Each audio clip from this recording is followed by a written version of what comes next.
Chief, get that back! Chief, fire!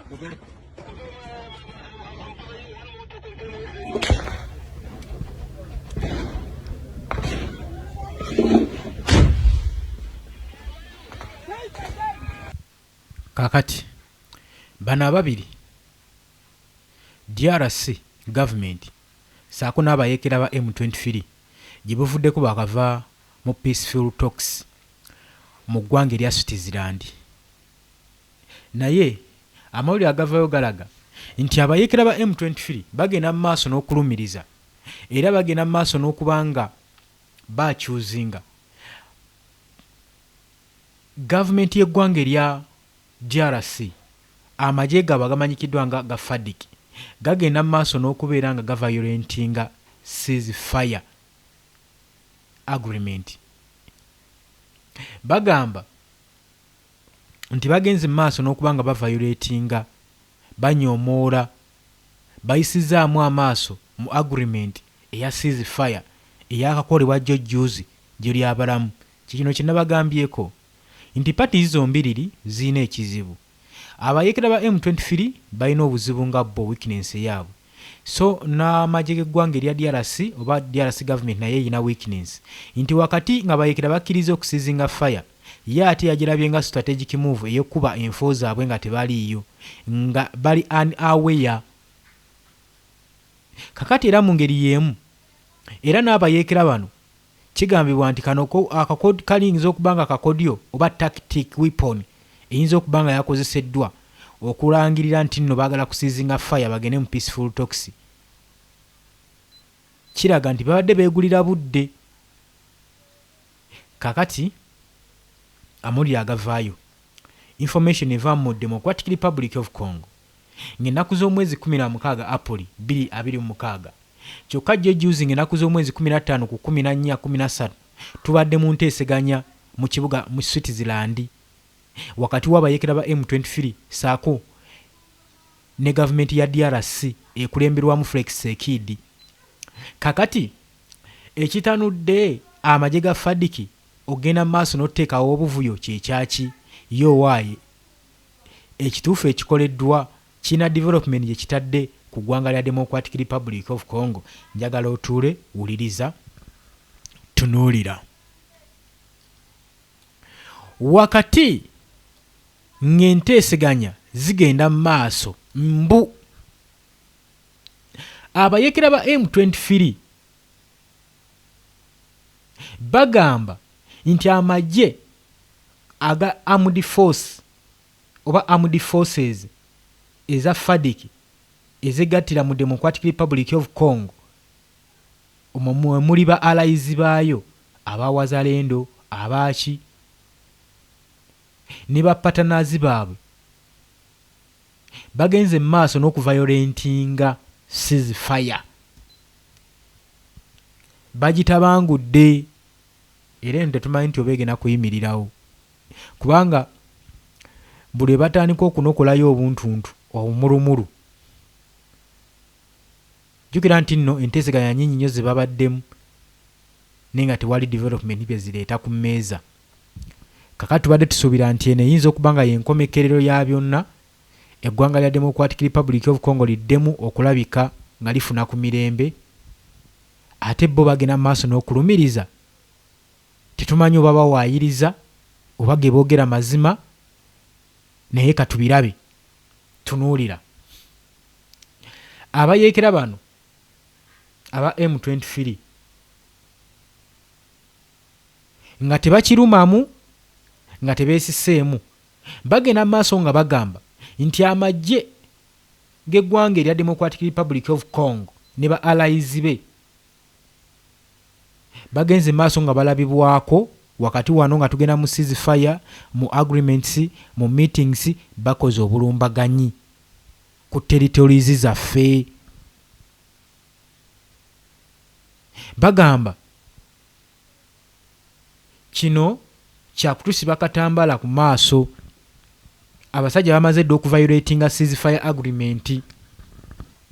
Kigambibwa nti ku lunaku olwokusatu abayekera bano ba M23 bagenda mu nzikiriziganya ne basayininga memorandum of understanding gye twandiise MAU okusinziira ku byagenda mu maaso mu peace talks mu Switzerland.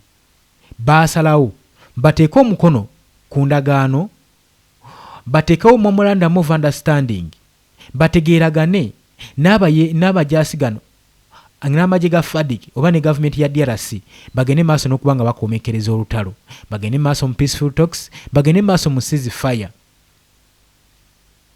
Kakati nno nenteeseganya gye buvuddeko yagenda mu maaso n'okukwasaganyizibwa mu Doha mu Qatar. Kigambibwa nti yakyusibwa olwa conflicts ezigenda mu maaso wakati wa United States of America saako ne Israeli ne Iran, olutalo lugenda mu maaso mu Middle East. Baasalawo bakyuse location olutula lubere mu Switzerland olw'ensonga nti nno olutalo lwali lutabuse mu Middle East nga Iran egenda maaso n'okuweereza ebizuka. Kati so olw'okutya nti oba ennyonyi eziyinza okuba nga ziri ku flight waggulu ziyinza okukosebwa, ate abayeekera ne beekwasa nti babapangidde omupango, oba abakulembeze wakati w'abayeekera M23 ne DRC bayinza okufuna obuzibu. Ekyo bakyetangidde ng'obudde bukyali. Naye n'okugenda mu Switzerland lwabadde lutalo nga abayeekera bano bamaze okusaba ceasefire, nga amagye ga DRC aga FADC gagenze mu maaso n'okuba nga gafunza amagye g'abayeekera bano aba M23. Abayeekera bano aba M23 kigambibwa baasalawo basabe ceasefire nga bayita mu bakulembeze baabwe. Jjukira baakava battamu omukulembeze Wire Ngoma ono badde spokesperson omwaka guno gwa 2026 nga gutandika. Kakati oluvannyuma lw'obbakuba ennyo emmundu n'obbasindikira drones ezibamazeeko emirembe, baasalawo bagende maaso basabe enteeseganya. Naye oluvannyuma lw'okufuna amawulire nti n'enteeseganya tezigenda kubeera mu Doha mu ggwanga erya Qatar olwa lutalo olugenda mu maaso mu Middle East, kakibadde kibeetaagisa okuba nga balinwalinga passport zaabwe okwolekera mu Europe. Ennaku eziwerako eziyise nga tebannagenda mu lutuula luno, gavumenti ya DRC kino yakigaana era yagana okulinwalinga passport z'abano. N'olw'okuba DRC gavumenti yeetaaga okusinga emirembe okusinga yeetaaga emirembe mu DRC, yasalawo erinwalinge passport z'abano abakulembeze abagenda okukiika mu lutuula luno olwali mu Switzerland. Nchwa information nabazi bagoberera omukutu guno tuze tugibawa. Nyongera okujjukiza naawe kennyini atannatwegattako nti oli ku Yugi Update TV, wansi waliwo ekigambo subscribe kikoneko obeere ng'otwegattako ddala bumalirivu. Abali mu diaspora mbatumiddeko nnyo subiirabidde, nammwe abajja mu comment section mbatumidde. Naawe anasharinga na likinga ojja kuba okoze kyamaanyi nnyo, naawe nkutumiddeko nnyo. Kakati oluvannyuma DRC yakkiriza passport z'abano n'ezirenewinga, era ekyaddako kulaba ndeege kwolekera paka luddawa mu ggwanga erya Switzerland. Abayeekera bano bagende bateeseganye balabe nga baddiza eggwanga erya Congo emirembe gwe mukwano gwange ali eyampuliriza. Naye bino byonna balinga abadde bayiwa ensaano ku mazzi, kubanga oluvannyuma lw'olunaku lumu ne wiiki tennawera abayeekera batandise okulaajana ne abasajja ate nga bagezaako okuvayoletinga bannange agreement gye twakoze. Banaye tuli ku kibino ng'ebigenda mu maaso tetubitegeera. Abasajja bagamba ekigenda mu maaso tetukitegeera kubanga twakava mu ceasefire agreement, twakava mu twakava mu memorandum of understanding. Naye kati ate bagenda mu maaso n'okukola nga tebitegeerekeka. Abasajja tebabanga batutimba bbulu, tebanga batutimba bbule nga bayagadde tujje focus ku territories zaffe, abasajja bagende mu maaso n'okuwamba. Kino nno kibeeraliikiriza era kibennyamiza. Mu lutuula luno olwa memorandum of understanding lw'expandinga joint verification mechanism ng'erina okuba nga ekuwa omwagaanya abayeekera ba M23 okudeployinga baofficers baayo mu ceasefire verification saako n'okumonitoringa framework. Bye bimu ku byali mu lutuula luno nga baagala bakolaboratinge ne United Nation Organization Organization Stabilization Mission mu Democratic Republic of Congo.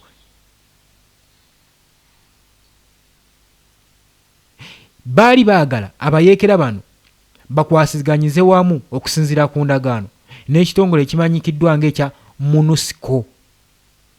Ekiggwayo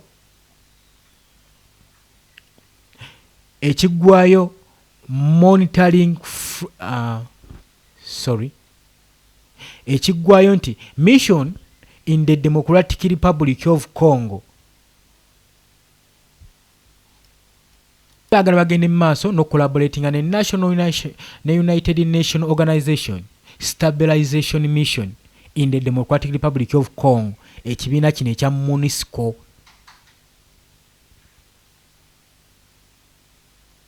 Era nga baagala bagende mu maaso n'okuwaayo ne casualties ne hostilities nga mu agreement bwe kyabadde.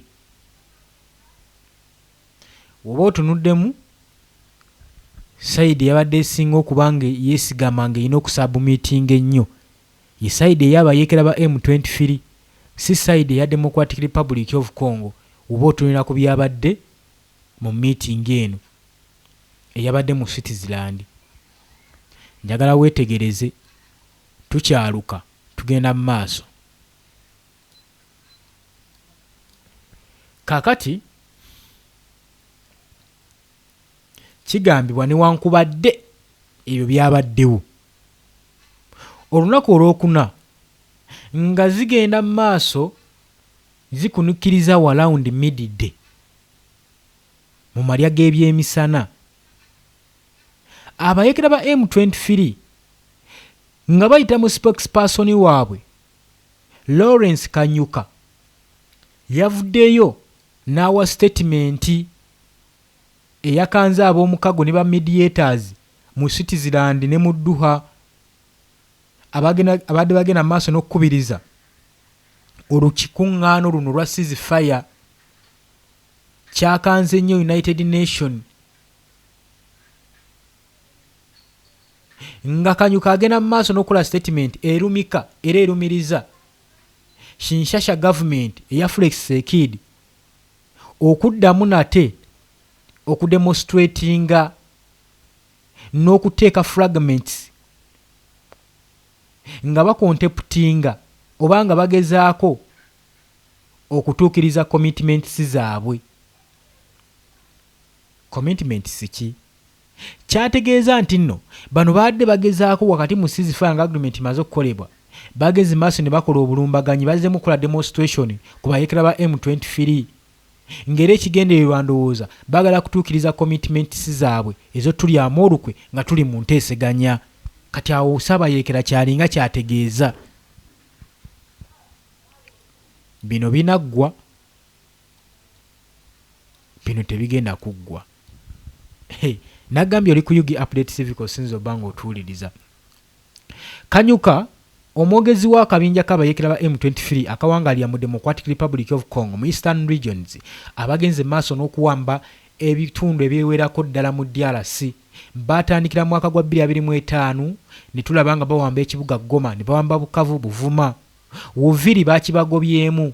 United States of America okusinziira ku nteesiganza ziyayina yabasaba bambuke ekitundu ekyo era twabalaba nga bakola rotation wabula nga tebannavaamu naggambye abayeekera bano baasaba ne bagamba kino ekifo kye tugenda ofunuma enkambi zino tugenda zirekulira naye twagala zikontrolingibwe ne amagye agali neutral n'abantu abali neutral, tetwagala ba FARDC oba ba DRC. Naye kyewuunyisa bagamba abayeekera nti okumanya nti mwatulyamu olukwe from day wano bwe twamala okurotatinga ne twambuka enkambi za Uvira City kye twakiriziganyako si kye mwakola ate twalabanga amagye g'eggwanga erya DRC ge gagenda maaso n'okukontrolinga kati state sezo ze twavaamu eza Uviri City. Awo mba temwamaze ddo tulyamu olukwe. Kati ensobi nnyingi ezijja zikolebwa eri abantu bano eyo byengezaako okubalaga nti singa kino baayina otteeka waakiri bandikikoze temporarily ne balaga abayeekera bano nti kino tugenda kiteeka mu nkola. Kitegeeza ki? Ne agreements ze mugenda okukola ku ceasefire ku peace talks zijja kussibwamu ekitiibwa ne value kubanga ne kana akatono akasoose mwaka wadde value. naye value yattibwa ddala mu kusooka mu ntandikwa nga bayeekera bano bagenda maaso n'okwalirotatinga okuva mu nkambi za Uvira City nga bava mu nkambi ezo, wabula bagamba nti bali so disappointed, kibaali basuubira si kyekyo. Era nga bagamba nti okumanya bano abasajja tetuyinza nakuba kwegamba tetubeewuunya nnyo kubanga bakoze obulumbaganyi during peace talks, kubanga already agreement gye twakola mu Uvira baagimenyawo. Katuli mu kuteeseganya bya mirembe ate omusajja atuyisa kuli talaba. Kwegamba saidi zombi oba ozitunuulidde obuzibu bw'amaanyi obugenda mu maaso mu Democratic Republic of Congo nga wenkugambye nti jja kubeera kya byafaayo kubanga decades of decades eggwanga lino lize litawaanyizibwa obulumbaganyi bw'abayeekera. Muze mwetondebwamu Islamic States obw'enjawulo, muze mwetondebwamu Armed Group Forces obw'enjawulo nga bugenda mu maaso n'okuba nga butta abantu ba locals okusobola okulaba nga bateekawo embeera etiisatiisa nti nabo gye bali. Ne bagenda mu maaso n'okuwamba enkambi z'ebirombe, ebirombe ebya zaabu, ebya golodi, ebya korotani, ebya kobolti ne babiwamba basobole okubeera nga beenogera ku ssente mu Democratic Republic of Congo. Kaakati golowooza kinaaba kiki ekiyinza okutanula obuyeekera buno okuba nga bukomekerezebwa mu Democratic Republic of Congo? Olowooza just ceasefire, peace talks zino ezigenda mu maaso n'okukolebwa mu kata zinaasobola okukomekereza olutalo lw'abayeekera ba M23 saako n'eggye erya FARDC erya Democratic Republic of Congo? Olowooza international pressure enaasindiikiriza abayeekera bana ba M23 okukwatagana n'amagye g'eggwanga erya DRC ne basobola okuba nga bakomekerezebwa olutalo? Tunuulira, wuliriza. Omwogezi w'akabinja k'abayeekera ba M23 aka M23 Kanyuka agenda maaso n'otutegeeza nti ekiro ekyali eky'olwokusatu nga April nga 15 2026 wakati w'essaawa 2:15 ez'ekiro saako n'essaawa 5:45 ez'ekiro awo emberenge we yagagidde. Agamba nti awo emberenge we yagagidde. Essaawa ezo zabadde za butitinonya bunkenke. Gavumenti ya DRC saako n'ab'omukago batandise okugenda mu maaso nga bakuba bbomu, nga bakuba obufo bino wammanga Kalingi, Lugezi saako n'obu areas obutundutundu obuliraanye Southern Kivu provinces nga bakozesa combat drones.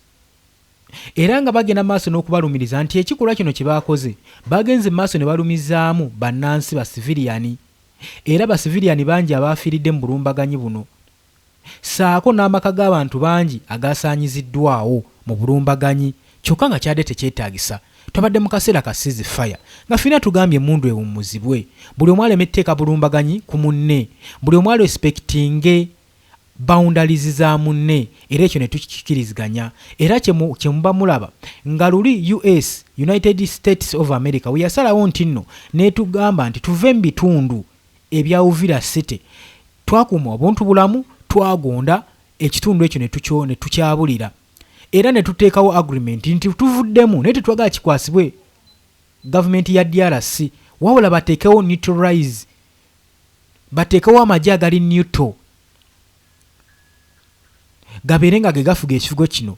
We bagamba amagye agali neutral nga tegalina side, nga tegaliko kyekubiira, nga tegafa bali nga bajaasi ba M23 bayeekera ba M23 saako n'abajaasi oba ne gavumenti ya DRC nga bali awo we batyo. Abayeekera bano kye baasaba naye ekyo kyavayoletingibwa DRC oba United States of America. Efe ezo nezikwasa Felix Kid, era aba FARDC bagenda mu maaso n'okontrolinga ekifo ekyo. Kati kino kitegeeza ki? Kino kitegeeza nti omukaga muba muguvuddeko, already muba mwakoze dda era eri abayeekera bano. Kakati agamba Kanyuka nti ezo essaawa zabadde za bugigi kubanga ebizuka okuva mu drones amasasi gaakubye gaavuze bangi tebalutonze, amaka g'abantu mangi agasaanyiziddwawo mu bulumbaganyi buno. Nenga lwaki? Kyokka ate nga twabadde mu kaseera ka ceasefire, era bagenda maaso n'okulumiriza gavumenti ya Felix Tshisekedi nti yeri emabega w'obulumbaganyi buno teriiyo, tetusuubirayo nti no waliyo ka Armed Group akeetonzeewo akagambye nti kagenda kukola ku obulumbaganyi eri abayeekera ba M23. Nedda, okusinziira ku Kanyuka kyayogera alaga nti amagye g'eggwanga erya DRC gegagenze mu maaso n'okukola kino.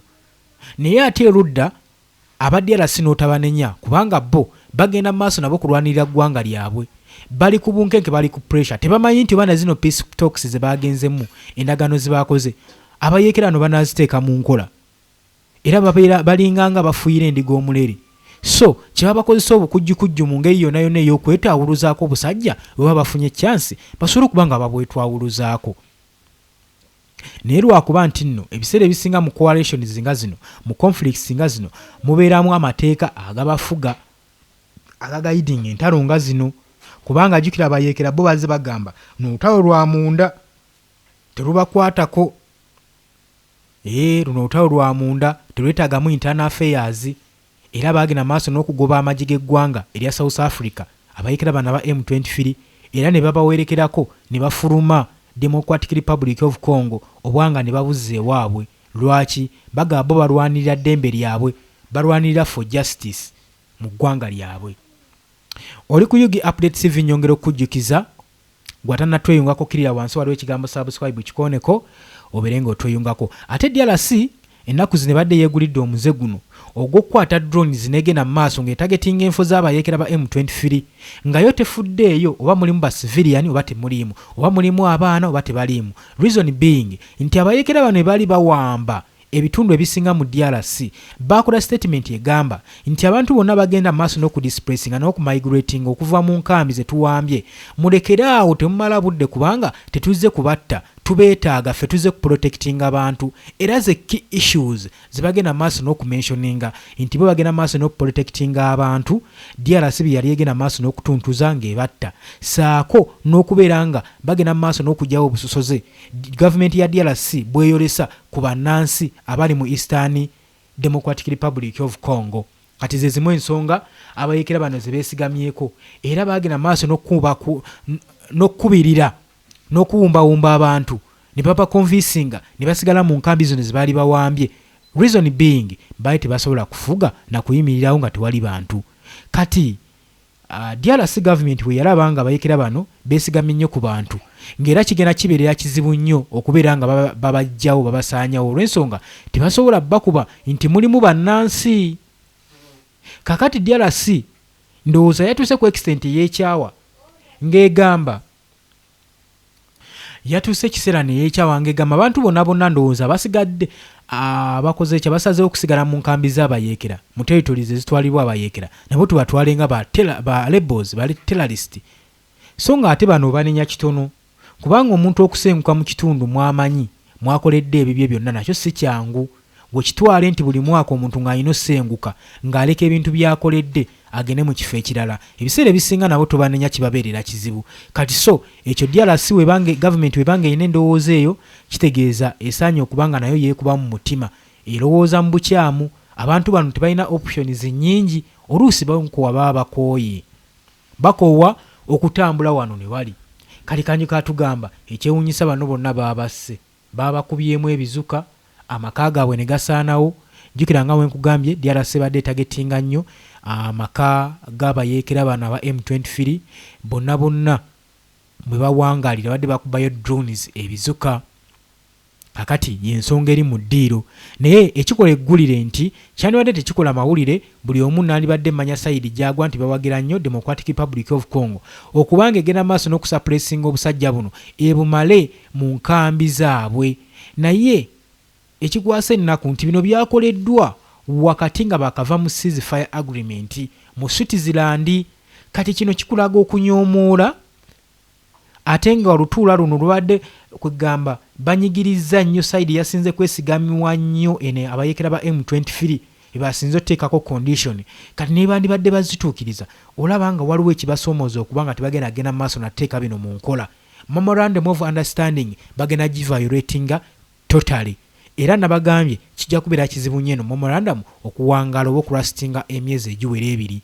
Gwe tunula kakati Kanyuka omwogezi w'abayeekera bano agenda mu maaso n'okwogera ng'agamba nti ekikola ekyakoleddwa kiraga era kidescribinga nti gavumenti okusayininga agreement teyakigendereddemu, agreement gyasayininze teyagiwadde kitiibwa era teyagihonalinze.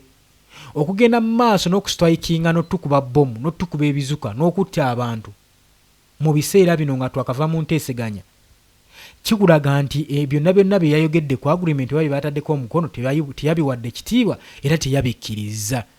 Kati golowooza ki ekiddako era abayeekera bano aba M23 bazzaako ki? Wuliriza, teyakomye okwo. Omwogezi w'abayeekera ba M23 yagenze mu maaso n'ayongerako ensonga zino wammanga. Njagala owulirize nga tunaatera okumaliriza. Yagambye M23 bo basigadde bali committed okuprotectinga bannansi. Kati wano olaba DRC kyebeekoze etondeddewo abayeekera bano aba M23 ebagulidde kye bayita sympathy eri bannansi. Nti kati buli kongo wegenda maaso n'okkuba ebizuka ne bitiramu bannansi. Abayeekera bano ne bavaayo ne boogerako bafuna ekisa eri abantu, bagetinga sympathy eri abantu ne bagamba bano kati ate be baliwo tulwanirira, gavumenti yaffe etuttabusi. Kati bafuna sympathy eyo ne bagayininga amaanyi.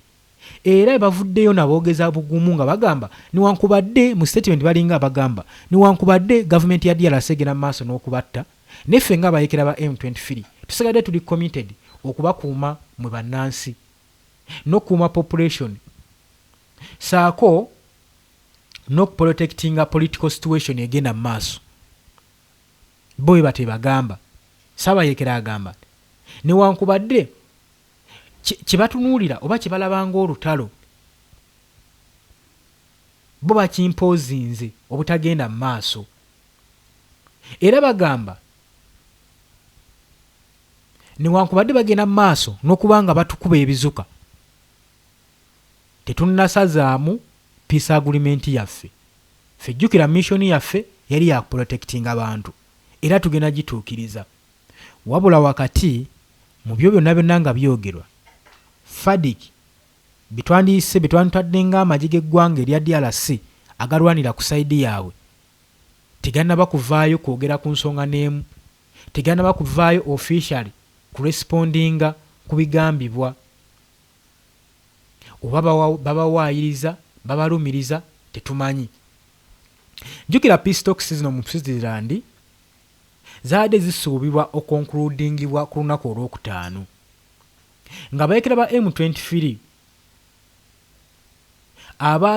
abaatondebwawo mu mwaka gwa 2020 wansi w'obukulembeze bwa Bertrand Bisimwa and Emmanuel Sultan Makanga.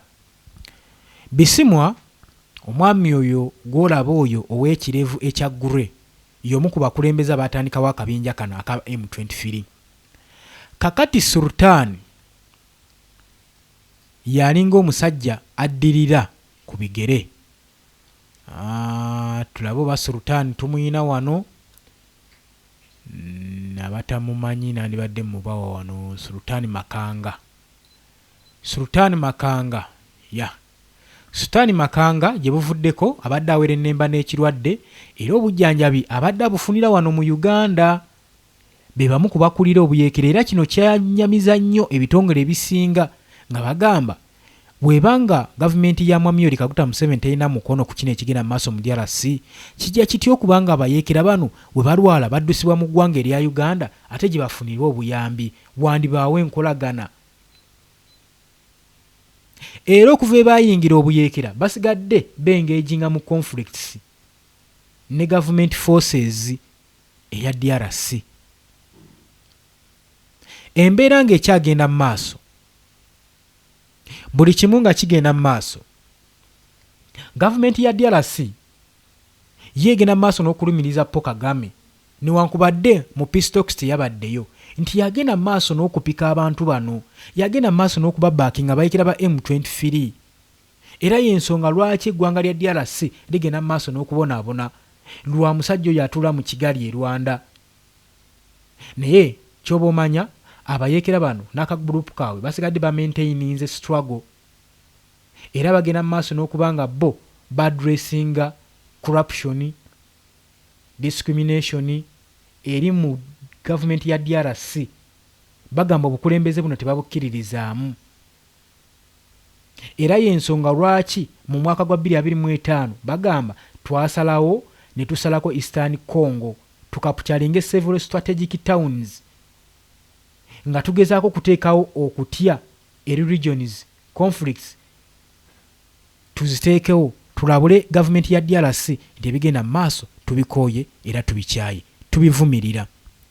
Obadde oli ku Yugi Update TV nga kosinza obanga otuwuliriza gwatanatweyungako nagambye ddakirira wansi waliwo ekigambo subscribe kikoneko obeere ng'otwegattako.